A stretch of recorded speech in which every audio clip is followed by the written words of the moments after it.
তোর কত বড় সাহস, তুই মেঘকে ভাইয়া বলতেছিস? এই মালিককে ভাইয়া বলার সাহস দিছে কে তোকে?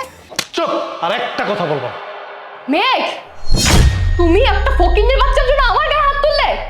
দেখো মেঘ, তুমি এটা একদম ঠিক করছো না। এই আমাদের দুজনকে ডেকে নিয়ে এসে এখানে অপমান করলো তুমি। কি সমস্যা? দরজা খুলতে এত দেরি হইতেছে কেন? হে আপনারা চিনলাম না। তুই আমাদেরকে চিনবি না, আমরা মেঘের কাছে আসছি। ও আচ্ছা, মেঘ বাইরে গেছিনি। আউকা ভিতরে আউকা। তোর কত বড় সাহস, তুই মেঘকে ভাইয়া বলতেছিস? এই মালিককে ভাইয়া বলার সাহস দিছে কে তোকে? এই বাবা আসো, ভিতরে আসো, সর এখান থেকে। দেখো কা ম্যাডাম, আপনারা আমার থাপ্পড় মারার দরকার আসুনি। আমারে কইলি তুই তো বাইরে ডাক দিতাম, আমার থাপ্পড় মার লাগি তার লাগি। এই শোন, এত জোরে আমার সাথে কথা বলবি না। আমি এত জোরে কথা বলা পছন্দ করি না। তুই একটা সামান্য চাকর হয়ে আমার সাথে এভাবে কথা বলতেছিস? একটা চর দিছি তোর গায়ে লাগেনি নাকি আরেকটা চর দিব? আচ্ছা হুনুকা, আপনারা কি তার লাগি আইসুন কোনছেন আমারে? আরে বেটা, এটা আমার মেয়ে। আমি এখানে এসেছি মেঘের সাথে আমার মেয়ের বিয়ের প্রস্তাব নিয়ে। এবার বুঝতে পেরেছিস তো আমরা কেন আসছি? আমার বাবা আর আমি এ বাড়িতে আসছি। ধর আমি এ বাড়ির মালকিন, কিছুদিন পরে মেঘের সাথে যখন আমার বিয়ে হয়ে যাবে তখন আমি এ বাড়ির মালিক। সো আমার সাথে ঠিক মতো কথা বল। তুই ভুলে যাস না যে তুই কার সাথে কথা বলতেছিস। মেঘের ওয়াইফ মানে আমি এ বাড়ির মালিক, ওকে?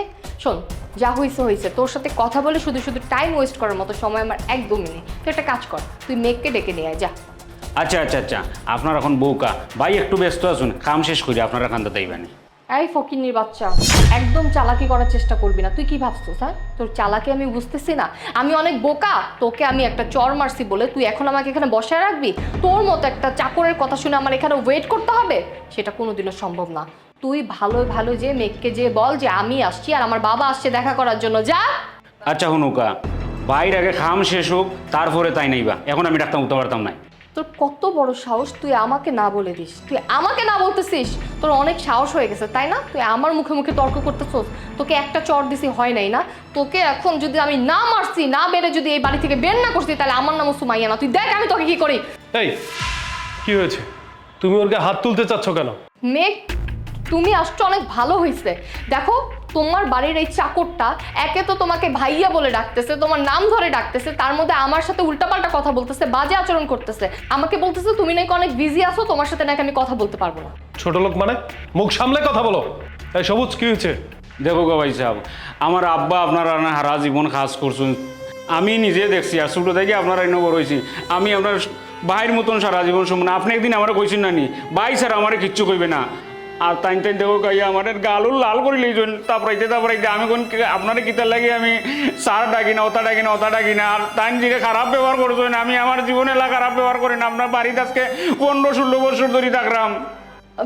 মেঘ, তুমি এদের কথা একদমই বিশ্বাস করো না। ও না মিথ্যা কথা বলতেছে। ছোট লোকদেরকে তো তুমি খুব ভালো করেই চেনো। এরা ফার্স্টে ভালো একটা বাড়ি খোঁজে, তারপরে তাদেরকে পটায় পাটায় জব টপ নেয়, তারপরে হচ্ছে ভাইয়া বোন আপু বানায় ফেলে, সম্পর্ক ভালো করে ফেলে। এই জন্য আমার মাথা গরম হয়ে গেছিল, আমি ওকে উল্টাপাল্টা বলছি। চুপ, আর একটা কথা বলবো না। মেঘ, তুমি একটা ফকিন্নির বাচ্চার জন্য আমার গায়ে হাত তুললে? শোনো, ও ছোট লোক না, ও হচ্ছে আমার ভাই। তুমি ওর সম্বন্ধে না জেনে না শুনে তুমি ওকে কেন নির্যাতন করছো? হ্যাঁ, আমি মেনে নিলাম ও কাজের লোক। যদি কাজের লোকও হয়, একটা কাজের লোক কেউ এভাবে অসম্মান করে, এভাবে গায়ে হাত তোলে, তোমাকে কি তোমার বাবা মা কোনো শিক্ষা দীক্ষা দেয়নি? শোনো, ও হচ্ছে আমার এমন ভাই, ওর বাবা আমাদের বাসায় কাজ করতো। আমার বাবা মা মারা যাওয়ার পরে ওর বাবা আমাকে পেলে বসে মানুষ করেছে, আর ওকে তার মরার আগে আমার হাতে তুলে দিয়ে গেছে। আর এই যে ভাই, সে আমার রক্তের ভাইয়ের চেয়েও অনেক বড়, কারণ আমার বিপদে আপদে সবসময় সে আমার পাশে থেকেছে। তুমি আমার পাশে থাকোনি।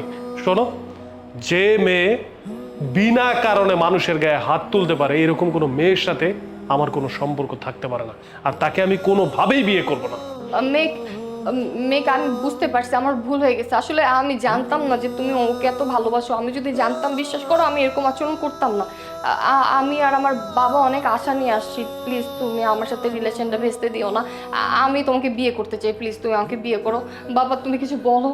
দেখো মেঘ, তুমি এটা একদম ঠিক করছো না। এই আমাদের দুজনকে ডেকে নিয়ে এসে এখানে অপমান করলো তুমি। এই যে, আপনি আমাকে কি বলছেন? আমি আপনাকে অপমান করছি? শুনুন, আগে নিজে নিজের মেয়েকে ভালো করে শিক্ষা দীক্ষা দিন, বুঝতে পেরেছেন? নিজের মেয়েকে শিক্ষা দীক্ষা যদি না দিতে পারেন, তাহলে এই মেয়ে তো মানুষ না হয়ে অমানুষ হবে। এখন তো ছোটোখাটো বিপদ হচ্ছে, এরপরে বড় বড় বিপদ এসে আপনার মাথায় পড়বে। আমি আপনার মেয়েকে কোনোভাবেই বিয়ে করতে পারবো না। ভাইয়া ভাইয়া দেখেন আমি বুঝতে পারি না, আই এম সো সরি, আমি আপনার কাছে ক্ষমা চাইতেছি। আপনি প্লিজ একটু মেঘকে বুঝান, ও যেন আমার সাথে এরকম না করে, প্লিজ ভাই একটু বুঝান। আফাও কিতা কইলা, আমি গরিব মানুষ, আমার কাছে আপনি মাফ চাইয়া লাভ কিতাইলা, ইটা তো আমি বুঝতাম না।